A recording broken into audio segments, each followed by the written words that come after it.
these guys aren't too bad. You'll hopefully once they wake up and decide to be a bit more sociable, get to see them quite closely in a second. They're obviously being sort of in captivity, they are quite used to kind of human contact and stuff, so they're pretty good with the whole process. Are you going to come and see them? But obviously in the same vein, if they really don't want to, we don't make them. It's totally up to them. Normally once they've figured out there's a bit of food on the go, they're more than happy to come and say hi. Are you going to come down? Or are you just going to lie there being cute? I'm going to stretch. Oh, it's hard life to be a panda, isn't it? Really? Not nice. We'll go and see your wife. And she's having a drink. So she is about 6 years old and he's 7. So they're both fully grown. Originally he is from Germany and she's come from Italy and be a breeding pair here. So quite the exotic combination. Have they had cubs? Yes, so they've had 3 cubs so far. So last year we had 2 girls which left us about 2 months ago now. And then the year before that we had 1 little boy.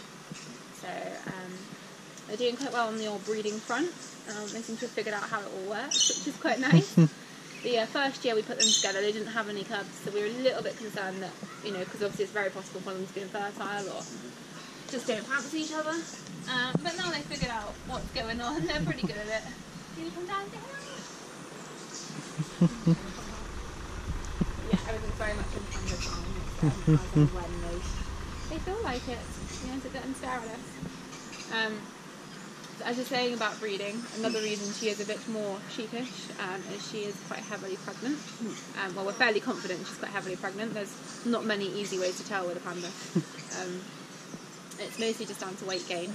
And if he does come out and show himself as well, they are quite starkly different, yeah. So she's quite a barrel at the moment, whereas they are supposed to be quite sort of cat-like and skinny and athletic looking.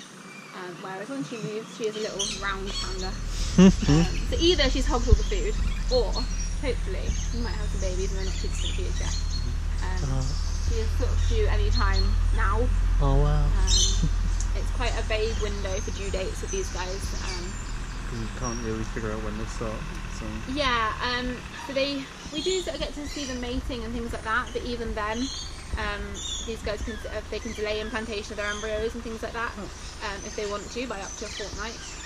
Which gives us a nice big vague window of when she may or may not give birth. So we have about a 6-week window, which is any time from the beginning of June to about the middle of July. So we're kind of slap bang in the middle of that now. So in theory, any day now, although I imagine knowing her, she'll keep us hanging on for another week or 2 yet. She likes to do that. So bless her, she's quite a big, fat, hot, pregnant lady at the moment. So a little bit more on the sheepish side. Aren't you, Bubs? Yeah. The scratching is also, she's molting at the moment, just coming to the end of it. So especially with the hot weather, they'll molt a lot of their winter coat out and become a lot sleeker. So she doesn't have fleas or anything, it's just a kind of natural thing, molting. You're going to come down and say hello? Come on. There is food involved in everything. Look at it. Good girl. Okay, she is very beautiful. So the pair that we give them, we use things at Apple and Pear for these kind of experiences. It's quite sugary, so we don't give them a whole lot. They would naturally find the occasional bit of fallen fruit and things like that, but we just can't give them tons and tons. So she just gets a little reward for coming down. Look at a bit more in arm's reach, that'd be nice. Come on, Snuggles. You know you like me really. It's like a wood, but you know. Cooler than it has been.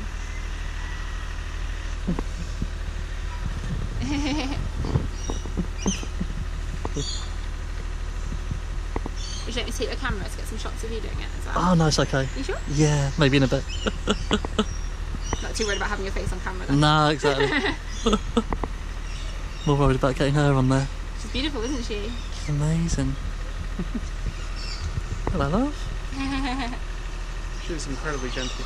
Yes, she is. He's a bit more, when he can be bothered, which clearly he can't this morning, he can be a bit more kind of grabby and a bit more in your face. Yeah. But yeah, she is a sweetheart. She's very, very gentle. She's kind of got it sussed, I think, because she's the more gentle one out of the two, she tends to get a little bit more treats. So she's kind of got a nice plan there, got it all sussed out. Yeah, she's looking a bit chunky, isn't she? Yeah, so she's got, obviously I see her every single day, Yeah. so to me this is a very fat panda. They normally weigh anywhere between 4 and 6 kilos. So he is normally about 5.5 kilos, and her normal weight is about 4.5. Yeah. She's currently over 5.5 kilos. Yeah.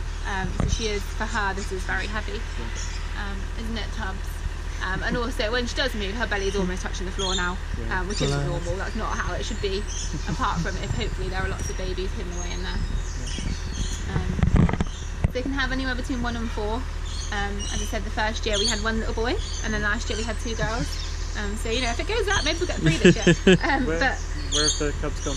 So the first cub, little Leo, went over to Germany. I went to a zoo in Germany, and then the 2 girls have gone up Straight Manor, a bit further up this country, which is nice. So they can go anywhere in Europe. It's a European-wide stud book program that controls who breeds with who. Yeah. So just whatever they're needed, really. So we don't really get a say in it as such. All the zoos are obviously checked and vetted, and they have to be of a certain standard, of course. But it's sort of controlled by someone who looks after the breeding population of red pandas and just says yes, no, maybe as to who goes where. If she gets close enough, you can give her a stroke. She is quite amenable to being touched. She is a sweetheart. She's like, I'm really going to come something up. Alright, we'll go and see a boyfriend in a minute then. So they have actually been struggling quite a lot with the heat. It's quite nice that it's cool today, but unfortunately actually any temperatures over above 25 degrees can be fatal to them. Oh no. So you do have to be really careful when it's hot. So that really glamorous blue thing there is a cool mat. She's let them off, see you later. We've given them an air conditioning unit inside, stuff like that, just to try and cool them off. They get like ice lollies and things as well, like you see loads of pictures on the internet of animals with ice lollies. We do that. Problem is with these guys is they don't tend to really care.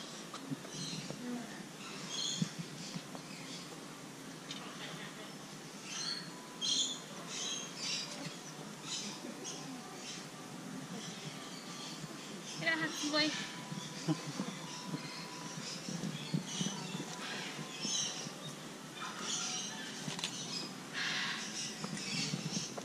Getting out of bed if you're a panda, isn't it? Well, I suppose a bit of power is kind of worth it. Come down and say hello, mister.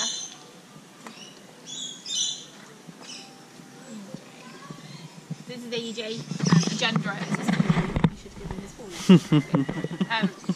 He's just as friendly as she is, and the only thing to watch is he does have a tendency to grab your hand with his paw, and obviously does have some quite sharp claws on there. Oh, you're back now. Lovely. So if he does, if you do want him off, just say. But it's not him trying to attack you, it's more of like, I want my food now, kind of thing. So if you want to feed him as well, he's quite a sweetheart.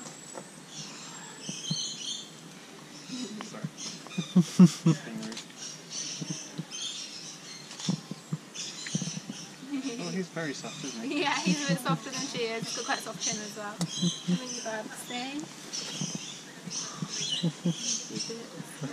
That's better, we can reach it a bit now. Hello, mate. She's saying that.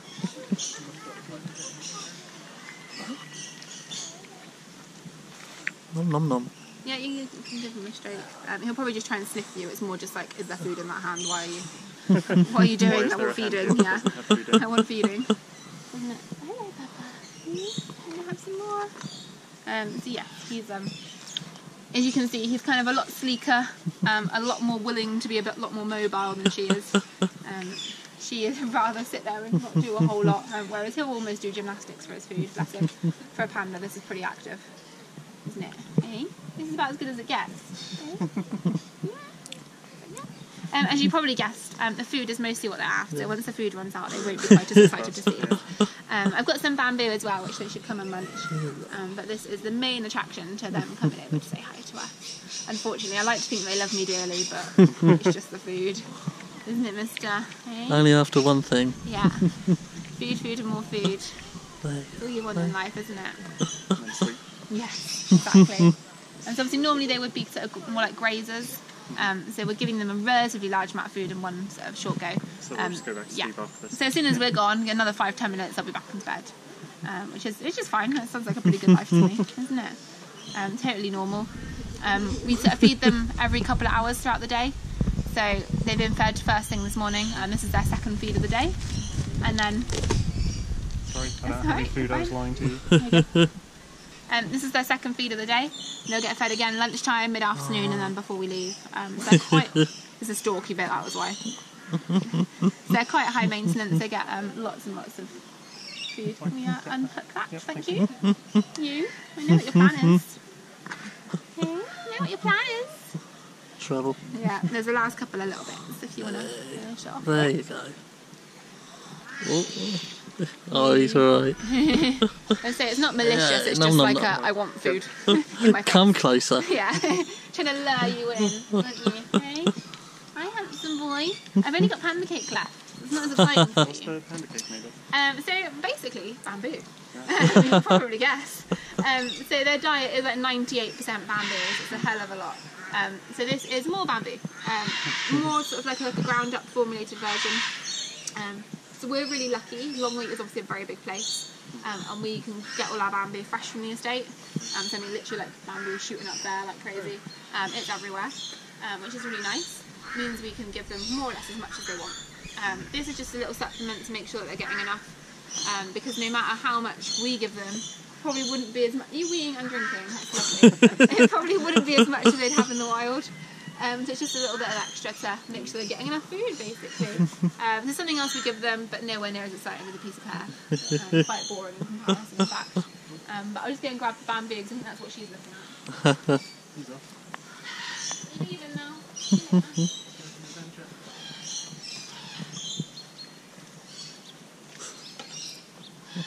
Get some bamboo, missus.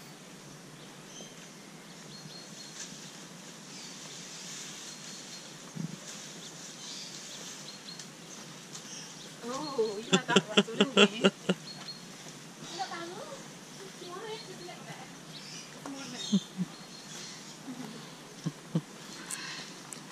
hello, darling. All snacks. Is this what you were waiting for, really? Yeah. Yes, you could use your paws. So yes, as I say, it's all cut fresh, and we're quite lucky we can get it's pretty much as we want on tap most of the time, which is really nice. They have quite a few different species as well.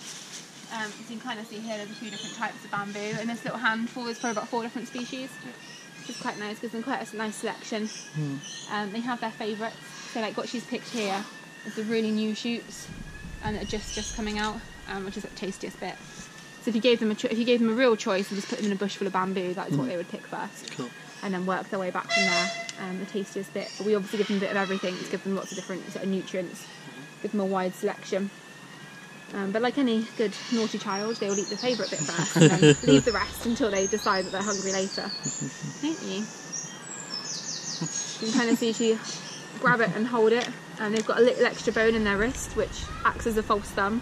Which allows them to hold on to things. She's demonstrating quite well now. She'll grab the stalk and hold on to what she wants. I noticed that like he was grabbing bits Yeah, of the pear and stuff, pears. yeah. But yeah, exactly the same. Obviously it's really made for the bamboo side of things, but it comes in useful for the pear as well. Also helps with their climbing. So it allows them to rotate their wrist, which might not sound very impressive, but it means they can climb straight up and down things. Obviously most animals will normally hop from branch to branch. These telegraph poles here, they'll literally kind of bear hug them and shimmy all the way up or down head first, which is terrifying, gives me kittens every time. But it's very, very clever. So as we say, they've got the tree over there, but it's got that black plastic wrapped around it just to stop them getting any grip and to come down, because they would be perfectly capable of doing that. If they set them on Going for a wander around the place. Yeah. I've got this theory so that if they ever escaped, I'd just find them in the bamboo bush, Yeah. sat there, scratching themselves. But I don't want to test it. But I reckon they wouldn't go quite as far. Also, a lot of laziness in that. I think that involved quite a lot of effort to escape, and not something they're big on, doing a nice physical activities.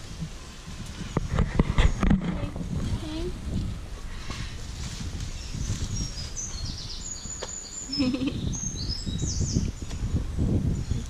you have any questions? Anything you wanted to know? No. Happy just I'm just happy looking at them, yeah. That's all I want out of life. Oh, good. Well, I'm glad we Having can a look see. at a red panda. Your favourites, are they? They are, yeah.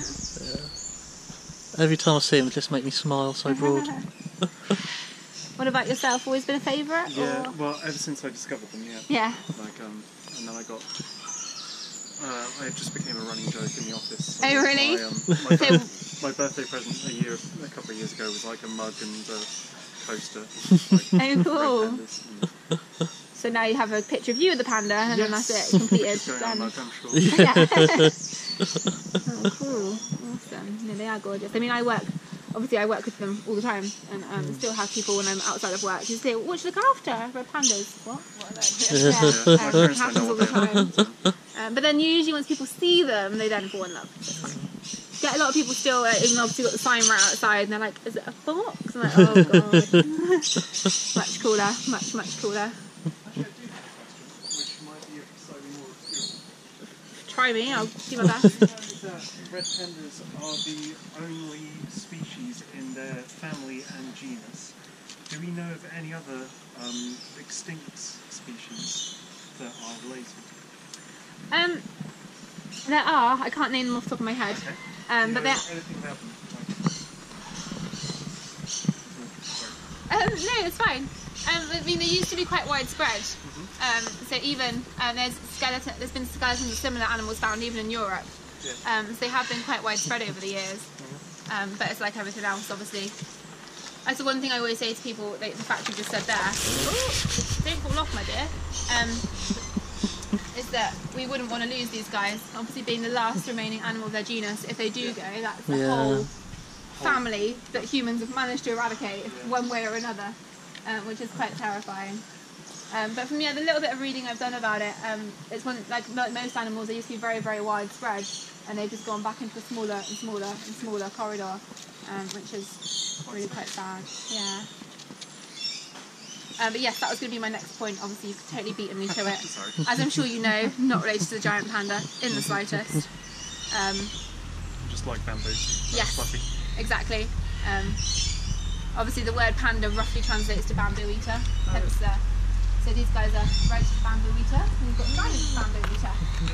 So in their native language, yeah, it's a rough translation to bamboo eater. That's where it came from. So a lot of people ask why they have the same name if they're not related.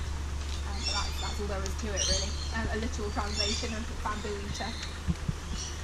They do have a couple of things in common. Another one you may or may not know. Despite me giving them fruit and them eating bamboo, they are carnivores. Similar to the giant panda in that Yes, regard as well. exactly. So purely down to dentition and digestive system.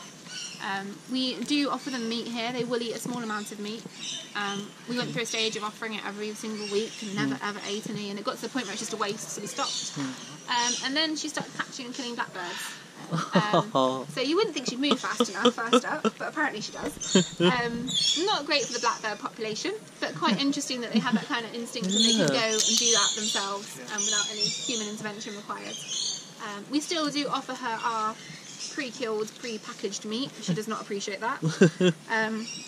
However, since she's been pregnant, we have managed to get her to have things like scrambled egg, which is quite good. Obviously a bit of protein for her, which is nice. But the protein requirement seems to be quite minimal, and it seems to be, one, more when she's pregnant, but two, not something that we can really gauge. If she needs it, she'll try and find it. If we offer it, she doesn't want it.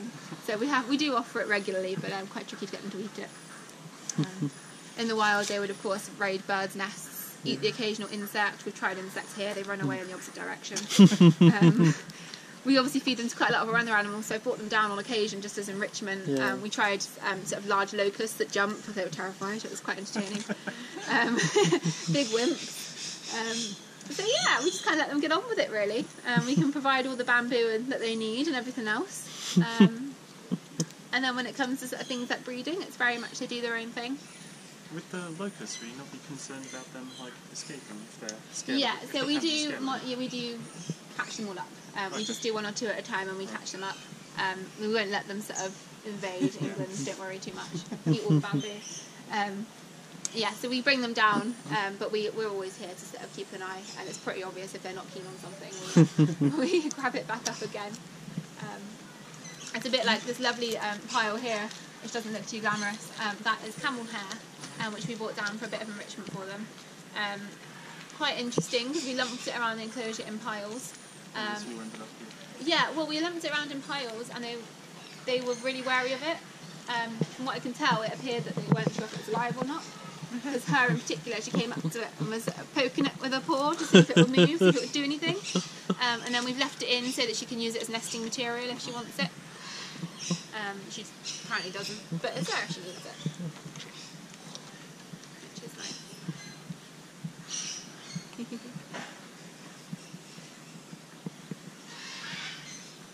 you go, absolutely beautiful. 10 minutes and I'll be back in bed. That's it for the day. Yeah, pretty much. Isn't that? It's really nice. So this is the first time in a couple of days they've really been out. Oh, that's good. So hot. Yeah. It's come out for a few minutes and that's about it. So it's quite nice for them to be able to.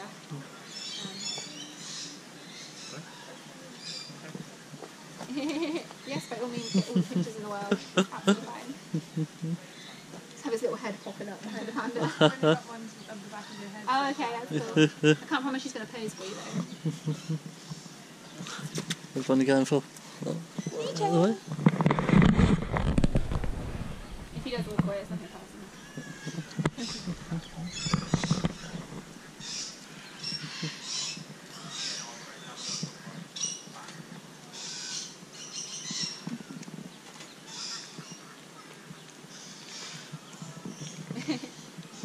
You can see kind of how huge she is. Bless her. That is a very, very fat panda. Oh, fingers crossed though. Yeah. Yes, I mean there is obviously every chance that she has just eaten all the pies. Exactly. But we're fairly confident that he knows what he's doing now, and that's what it is. We joke about it a lot, but obviously they're very endangered. So even one healthy cub is incredible. Any more than that is a bonus. They can have up to 4, but I mean just one is amazing. So yeah, fingers crossed she'll figure out definitely what she's doing and where it's going. Lying down, Babs. Oh, yeah, too much effort. We'll head round that side.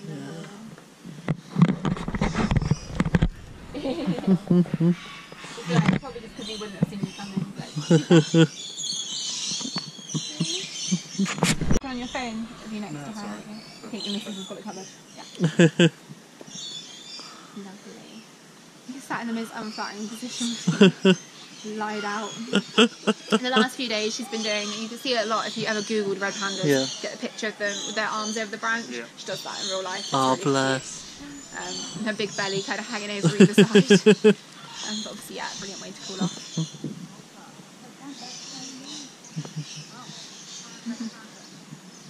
Beautiful girl. You commented as you came in about the travel crate. That is all part of their training. These guys are pretty well trained, for want of a better term.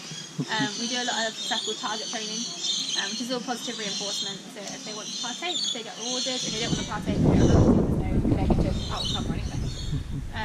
So these guys are quite good at it. It allows us to weigh them. Obviously helps with the pregnancy thing.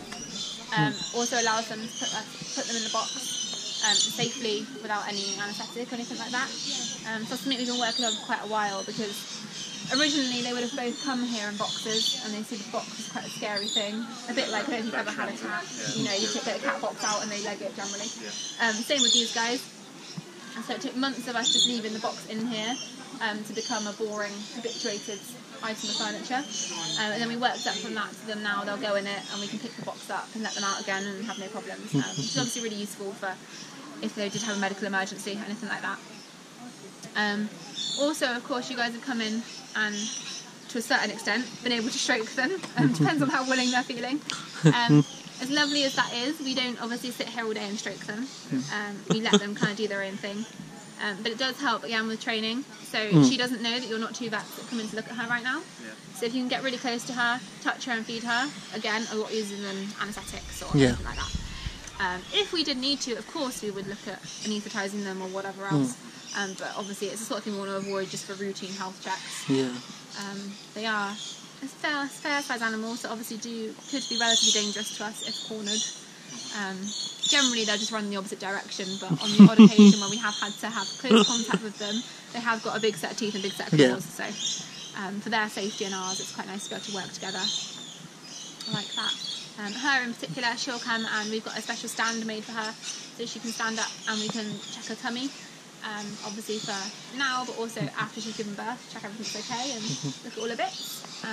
And AJ is currently learning a open mouth behaviour, so we can check his teeth Cool. for dental problems. That's a bit more of a long-winded thing. Obviously, if he does learn it, brilliant, really helpful for us. If he doesn't learn it, it's quite a lot of stimulation for him to just go through the process of learning it. Helps keep their minds active. Like I say, I come in with some fruit. If they want to take part, they come on down. If they want to have a nap, that's fine too. It's just up to them if they take part in these sorts of things. But it's quite a nice way to keep them kind of stimulated and give them new challenges. As I say, trying to give them things like puzzle feeders and enrichment and stuff, not that fast. They will give something a go for about 30 seconds, and if it's not obvious and easy, then that's it. Yeah, not going to do it. I work quite a lot with the primates as well, and obviously that's, you know, they love puzzles, they love things like that. These guys total opposite. No, not doing it. Which is kind of what I love about them. Yeah. Very effort efficient. Yeah, exactly. It's probably the worst resource they could have picked. So yes, very much eat and sleep and go to the toilet, and then the whole process starts again. It's pretty much the pinnacle of evolution, isn't it? It's good, you yeah. know? I mean, Just they've got it down. Be lazy, don't do anything, be fed. Exactly. Exactly. Yeah, I mean, obviously, here they are in captivity. A lot of people have mixed views on that. But I spend more time with these guys than I do with my own family. I spend Christmas Day with them. I spend every day with them. And we hopefully give them everything they could ever want for. Oh God, yeah. And of course, the idea being that hopefully down the line, her grandchildren, her great-grandchildren may one day make it back to where they should be. Yeah. A little bit more feasible with red pandas, because obviously they're not hunters as such, so it's not like we've got to teach them anything like that. It would just be a case of getting them dehumanised more than anything else. Yeah. At the moment, there's no habitat really to release them back into, like most things. That's the main issue. There's a few good charities. There's the Red Panda Network that we support quite heavily, and they're working on protected forest corridor, which links 2 areas of habitat, allowing less interbreeding and more exchange of genetics, and hopefully a stronger population. I'm hoping to go out to Nepal in November, which is quite exciting to see them in the wild. Oh, amazing. That was superb. Yeah, so we'd kind of like to support the Red Panda Network, because it's a charity that Longleat's kind of taken on a little bit. Yeah. And, these guys are kind of the, I guess, flagship animals that hopefully, like, you guys come in here, but also people walking past, you see them and you care a little bit more about them, is the idea. There we go. I think she is pretty much ignoring our existence now. So I'll pop this panda cake out for her, and then I think we'll leave them to it, if that's okay. As you've seen on the way here, they're very, very popular with the VIPs and stuff. You can see why they're gorgeous. But we only do 1 half-an-hour session a day, so that we're not in here too much interfering. Obviously, especially as we want them to be a successful breeding pair. We don't want to be in here every 10 minutes. So we just kind of do it once a day. Did you do a VIP day on the one day where she was, I can't remember the word, but and they're mating? Yeah. I don't think we actually did. It works out quite well, actually, because these guys generally mate in this country January, February, and the parks closed for quite a lot of that time, which is lovely. And then they give birth June, July in the hottest part, which is just stupid.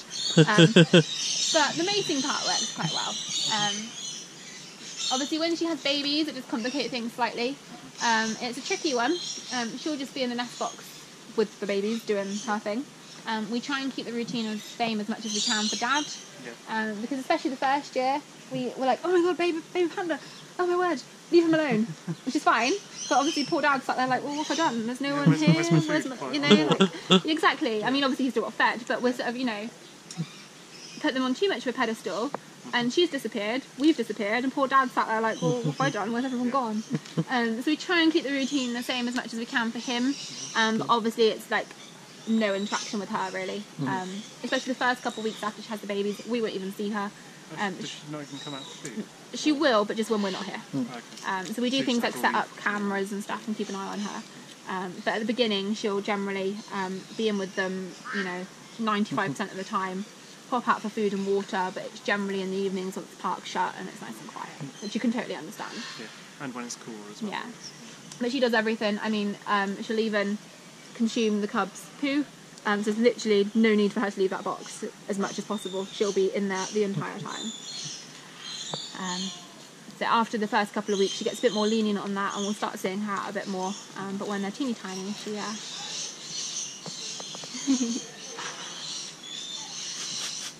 she's like, I know you're up to something. I can sense it. She's so funny. Bless her. It would be nasty. You think they'd be an animal that's relatively easy to get photos of, but they know. Yeah. Staying still. Not even finishing her leaf. But yes, this is pretty normal, so we're probably going to go for a nap in the tree now. Totally don't blame her. So I think we'll leave them to it if that's okay. Yeah.